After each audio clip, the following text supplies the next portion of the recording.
এমন ঘটনা মনে হয় এর আগে কোনোদিনও ঘটেনি। হয়তো ঘটতে পারে অন্য এলাকায়, আমাদের এলাকায় খুবই কম, শুনিনি আমি আজও। রাজবাড়ী জেলায় পাংশার থানার শ্বশুরকে বেঁধে রাখে টাকার জন্য। জামাই টাকা পাবে শ্বশুরের কাছ, তাই এমন পর্যায়ে গেছে যে শ্বশুরের বেঁধে রাখা লাগে টাকার জন্য।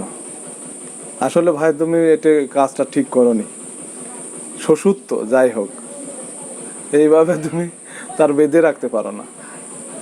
রাজবাড়ী পাংশা উপজেলায় পাওনা টাকার জন্য শ্বশুরকে গাছের সঙ্গে বেঁধে রেখে নির্যাতনের অভিযোগ উঠেছে জামাইয়ের বিরুদ্ধে। বৃহস্পতিবার 19 জুন সকালে উপজেলার জোসাই ইউনিয়নের সোমেশপুর গ্রামে এ ঘটনা ঘটে।